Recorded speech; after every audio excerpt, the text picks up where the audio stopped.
Ketika Biden menerbitkan stimulus keuangan Amerika di tahun 2021 ini dengan nilai 1,9 triliun dolar atau 1.900 billion dolar atau senilai 1,5 GDP nasional Indonesia yang 1.100 billion atau senilai 27.000 triliun rupiah, maka kaum MMT mengatakan, nah tuh cetak duit deh tuh Amerika. Stimulus ini harusnya menohok perut semua guru besar ekonomi dan semua yang mengatakan bahwa MMT-nya bosman yang digadang-gadang itu memprinting money adalah bakal membuat inflasi. Tuh 27.000 triliun rupiah digerojokin di sektor ekonomi Amerika yang akan membuat Amerika tahun ini akan tumbuh 7% ekonominya di atas Tiongkok yang 6% perkiraannya. Inflasi Amerika paling top 2%. Ayo kaum new mind menantang kaum old mind yang mengatakan Amerika bakal inflasi ratusan persen. Ayo mana analisanya? Atau ikut MMT aja bagaimana? Buang deh tuh ilmu lama.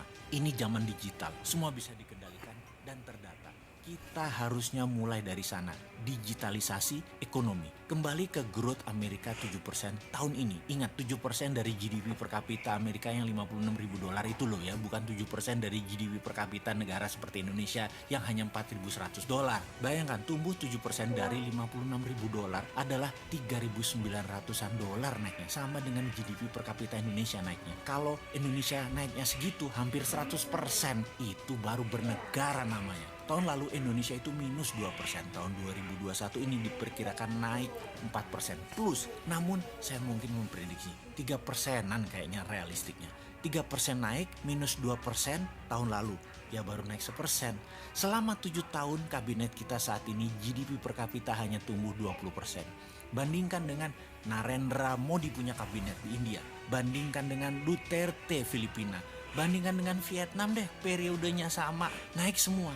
Dan terbukti 60%-an 3 negara itu naiknya, bukan 20 alias 3 kali Indonesia. Alamnya kaya Indonesia, letak geografisnya strategis Indonesia. Semuanya terkena imbas globalis COVID, tapi kok beda tumbuhnya? Ada apa dengan pertumbuhan ekonomi Indonesia? Masalah mendasar kalau rakyat perutnya lapar, tingginya pengangguran dan sulitnya menciptakan usaha, negara harus bertindak tepat. Bener deh, masalah mendasar karena piring di meja makan banyak warga yang kosong membuat otak sulit berpikir positif. Yuk sekarang kita cek bersama-sama.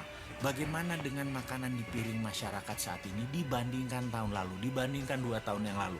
Lebih banyak isinya mana? Lebih banyak yang instan-instan atau bon hutangan di warteg sebelah udah lunas atau nambah besar? Itu aja kita cek. Tantangan ini harus kita selesaikan dengan pemahaman dan strategi baru, atau tepatnya beda mindsetnya. Caranya bagaimana? Yang paling sederhana adalah ya sudah, pakai yang old mind dulu juga nggak apa-apa, tapi ada syaratnya. Syaratnya mereka harus satu tim. Lebih baik lagi tentunya satu tim itu adalah mindsetnya new mind, pendukung MMT. Saat ini kita semua setuju untuk menyelesaikan berbagai masalah di tanah air. Strateginya adalah Vergader Verbod, seperti yang telah kita sampaikan dalam video sebelum ini. Tujuannya sentralisasi kekuatan dan gebuk yang tidak kooperatif. Sentralisasi kekuatan dan menjadi otoritarian bagi saya tidak jelek-jelek amat. Erdogan juga begitu, Xi Jinping juga begitu, Lee Kuan Yew juga begitu. Saya setuju, oke.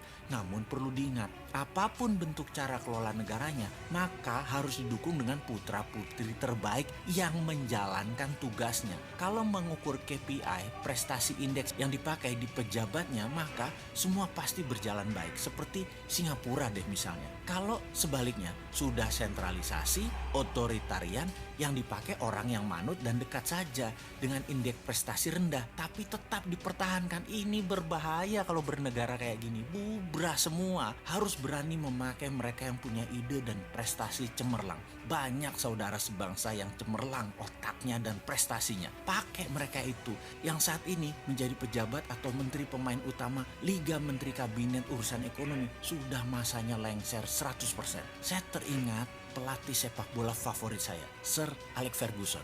Dulu dia adalah coachnya Manchester United. Main bola itu 90 menit. Dia pasti menilai siapa yang bagus selama pertandingan dan siapa yang akan dipertahankan full main 90 menit. Di menit 60 ini kunci suksesnya dia. Kaki-kaki pemain siapapun dan di kelas apapun pasti di menit 60 mulai letih. Disinilah Alex Ferguson selalu mengganti pemain. Bisa 2 orang, bisa 3 orang. Dalam kurun waktu sisa 30 menit terakhir, strategi inilah penentu kemenangan pertandingan. Selalu orang yang dimasukkan tersebut kunci yang membuat menangnya pertandingan. Yang diganti bukan yang lemah, tetapi yang diganti yang berpengaruh. Jadi, menurut pendapat pribadi Sontoloyo, yang diganti di kabinet kali ini adalah mereka yang masuk dalam bidang ekonomi. Itu sepaket total, ganti baru, ada 6 posisi dan ganti satu tim yang memang memiliki satu irama. 6-6-nya, pemain baru, fresh leg, new mind. Jangan ganti ke 6 posisi tersebut dengan tim baru, tapi baru kenal pada saat menjabat.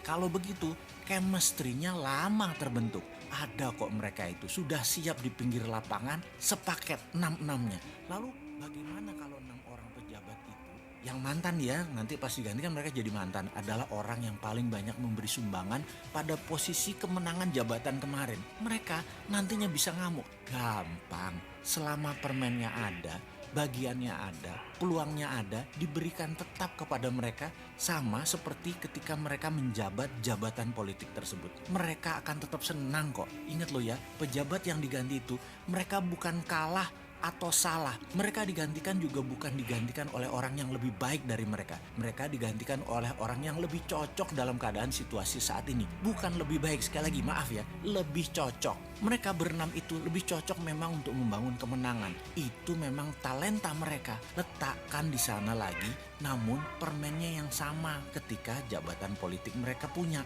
Happy deh semua pihak termasuk rakyat. Karena ekonominya tumbuh beneran 7% dalam 3 tahun ke depan ini per tahunnya. Gitu aja kok repot sih.